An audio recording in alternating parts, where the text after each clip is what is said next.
मुंबई की रफ्तार और यहाँ की लोकल ट्रेनें दोनों कभी रुकती नहीं।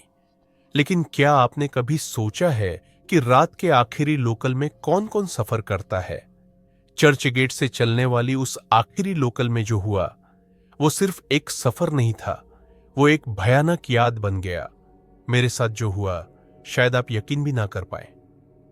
मैं मुंबई में एक मीडिया कंपनी में काम करता हूं। ऑफिस का काम अक्सर देर रात तक चलता है। एक रात जब ज्यादातर लोग घर जा चुके थे, मैं चर्चगेट स्टेशन पर पहुंचा। आखिरी लोकल चर्चगेट से विरार की ओर जाने वाली थी। रात के 1:42 की। प्लेटफॉर्म सुनसान था। कुछ मजदूर, कुछ नशे में लोग और एक बूढ़ा आदमी जो लगातार दीवार की ओर देखे जा रहा था। मैंने ज्यादा ध्यान नहीं दिया। लोकल आई और मैं चढ़ गया। डिब्बा लगभग खाली था। मैंने खिड़की के पास वाली सीट ले ली। कुछ देर बाद देखा कि एक औरत लाल साड़ी में घूंघट डाले हुए मेरे सामने वाली सीट पर आकर बैठ गई। मैंने सोचा कोई शादी से लौट रही होगी। ट्रेन चलने लगी, लेकिन कुछ अजीब था। हर स्टेशन पर ट्रेन रुकती, लोग चढ़ते उतरते, लेकिन वो औरत वहीं बैठी रहती, बिना हिले।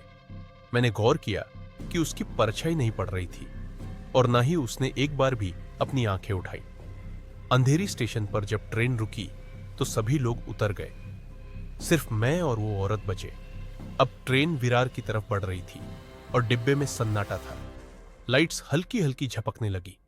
तभी अचानक उस औरत ने अपना सिर उठाया। उसकी आंखें सीधी मेरी आंखों में थीं, काली, खाली और मृत जैसी। उसकी त्वचा राख जैसी सफेद थी। मैं डर के मारे अपनी सीट से खड़ा हो गया। उसने धीरे धीरे अपना सिर एक तरफ घुमाया और बोली, तू क्यों आया है मेरे डिब्बे में? मैं कांपता हुआ दरवाजे की ओर भागा, लेकिन दरवाजा लॉक था।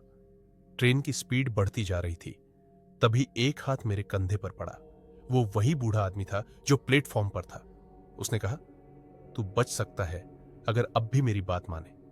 ये औरत मर चुकी है। वो हर अमावस्या की रात को इस डिब्बे में लौटती है।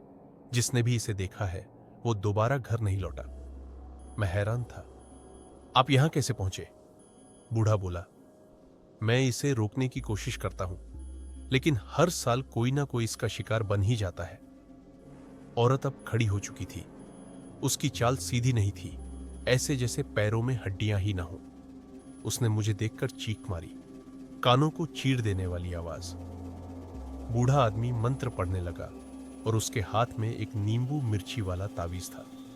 उसने मेरे गले में वो तावीज डाल दिया और बोला, उतर जा अगले स्टेशन पे, चाहे जो भी हो। ट्रेन बोरीवली पहुंची। मैं जैसे तैसे नीचे कूदा, गिर पड़ा, लेकिन जान बच गई। अगले दिन मैंने उस बूढ़े आदमी को ढूंढने की कोशिश की, लेकिन आरपीएफ वालों ने बताया, यहां ऐसा कोई नहीं होता। लेकिन हां, 2001 में एक बुजुर्ग पंडित ने इस ट्रेन में आत्मा को रोकने की कोशिश में जान गंवाई थी। उसके बाद से उसकी आत्मा ही यात्रियों को चेतावनी देती है। मैं अब कभी आखिरी लोकल में सफर नहीं करता। अगर आप कभी चर्च गेट से रात की आखिरी लोकल पकड़े और डिब्बे में एक औरत अकेली बैठी हो, तो जरूर सोचिएगा, कहीं वो कोई और न हो।